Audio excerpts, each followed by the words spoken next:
Nah, saudaraku, hari ini kita belajar mengenai kedewasaan rohani. Semua kita harus bertambah-tambah dewasa.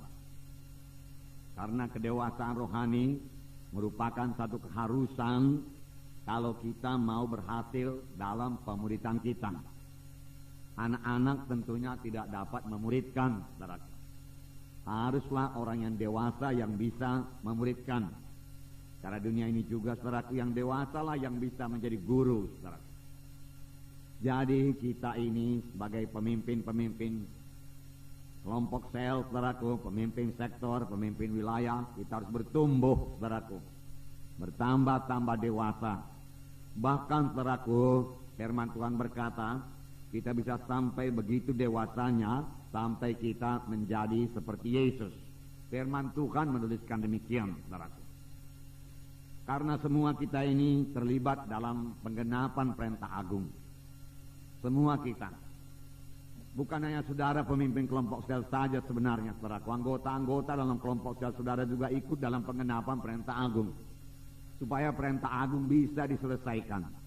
Kapanpun perintah agung tidak akan selesai, saudaraku, kalau hanya saudaraku pendeta-pendeta saja, penginjil-penginjil saja, guru-guru saja yang menginjil dan memuridkan.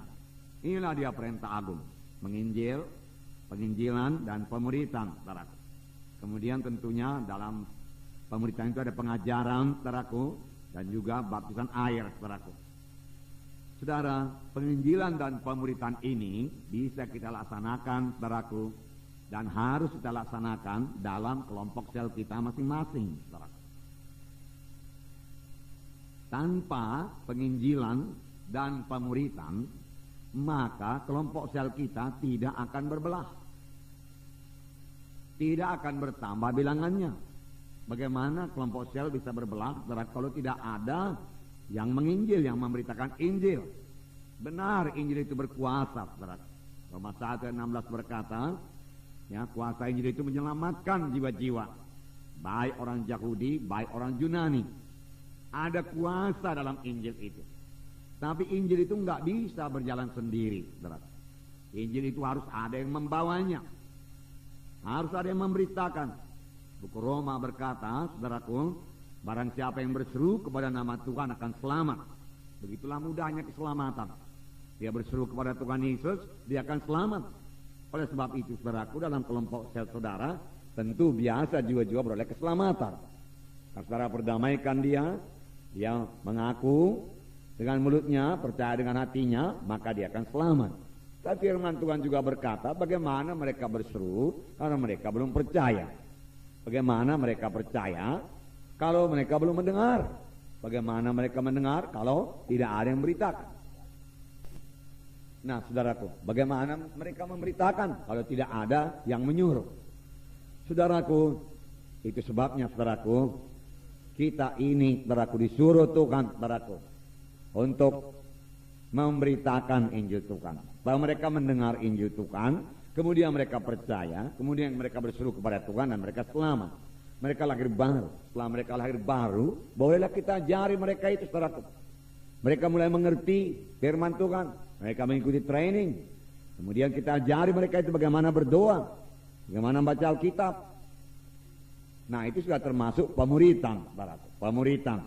Nah, dan ini bisa kita laksanakan. Bisa. Mengapa tidak, saudaraku? Roh Kudus memimpinkan kita. Roh Kudus mengajari kita, saudaraku. Roh Kudus menyanggupkan kita. Roh Kudus sudah diberikan kepada kita. Firman Tuhan berkata, kamu akan beroleh kuasa. Saudara beroleh kuasa. Bukan kuasa manusia. Bukan kuasa dari dunia ini. Kuasa dari sorga. Apabila Roh Kudus turun ke atas kamu. Dan kamu akan menjadi saksi bagiku di Yerusalem, Judea, Samaria, sehingga sampai ke ujung bumi. Kuasa, Roh Kudus itu kuasa, dan sudah saudara terima. Marilah saudaraku bergantung sepenuhnya kepada kuasa Roh Kudus. Saudara, yang menyanggupkan saudara untuk menjadi saksi. Bergeraklah, saudaraku. 2 minggu ini kita berbicara mengenai Laskar Kristus. Sebagai pahlawan mereka berlari. Nyatalah, saudaraku, bahwa Laskar Kristus itu berani. Dia tidak takut. Dia maju. dia ofensif, dia menyerang, dia tidak defensif, dia tidak bertahan. Saudaraku, serang, saudaraku. Datangi jiwa-jiwa itu, saudaraku. Beritakan Injil kepadanya. Saya katakan minggu yang lewat kita bisa melaksanakannya dengan ramah tamah, saudaraku. Ya. Roh Kudus akan memimpinkan kita. Ramah tamah ini bisa kita laksanakan, saudaraku. Karena itu buah Roh Kudus, saudaraku. Terlebih kalau kita mengasihi, kita akan ramah tamah. Amin, saudaraku. Ya. Nah, marilah kita muridkan, saudaraku, jiwa-jiwa anak-anak Tuhan di kelompok sel kita. Karena kalau semua anggota kelompok sel saudara anak-anak, bagaimana bisa menginjil? Bagaimana pula bisa memuridkan? Saudaraku. Yang memuridkan ini, saudaralah terutama pemimpin KKS.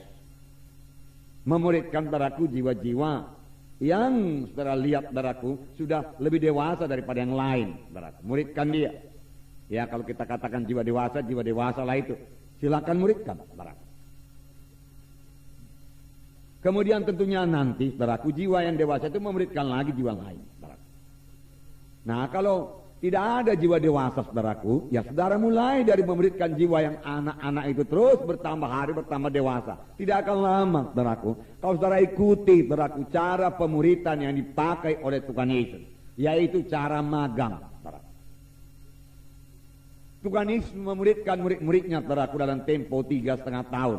Dan murid-muridnya sungguh sangat teguh, mengerti jalan Tuhan, bisa meneruskan pekerjaan Tuhan, saudaraku, dan bisa memenangkan dunia ini buat Tuhan Yesus. Menyampaikan maksud Tuhan betul-betul, saudaraku. Dalam tempo 3,5 tahun, saudaraku. Nah, cara apakah yang dipakai Tuhan Yesus, saudaraku? Ya, kalau kita menyebutnya dengan cara magang. Tetapi kita mengetahui, saudaraku, bahwasanya murid-murid itu banyak sekali, saudaraku, bersekutu dengan Tuhan Yesus. Banyak sekali bersama-sama dengan Yesus. Inilah cara magang, saudaraku.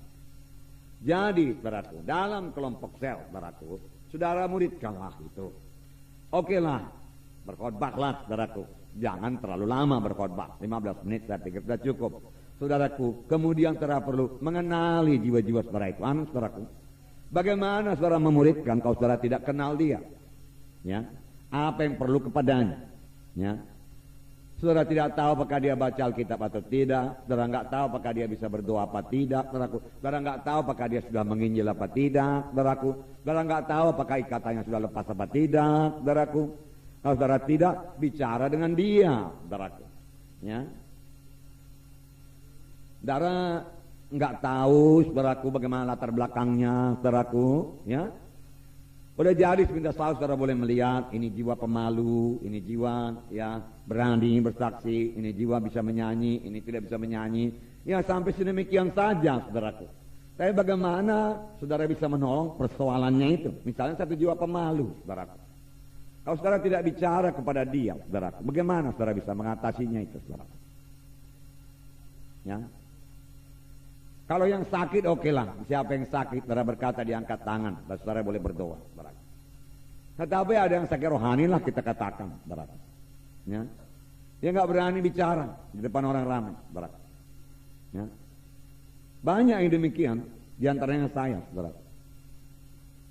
Ya. Dahulu maksud saya, saudara.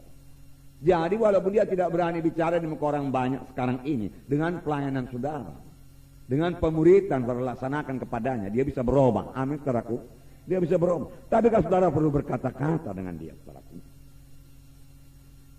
Saudara kan perlu jumpa dengan dia. Kalau khotbah terus menerus, saudaraku. Hari Minggu khotbah, saudaraku. Kalau di gereja kita ada 9 kali khotbah pada hari Minggu. Tidak ada yang kurang dari 1 jam, saudaraku. Tetapi sekarang, saudaraku, saya minta kepada saudara, karena di sini saya tidak mungkin, saudaraku, ya bicara kepada saudara satu persatu. Tapi dalam kelompok sel bisa. Sehingga itu nanti menjadi bahan doa saudara. Saudara kenal tiap-tiap jiwa itu, saudara.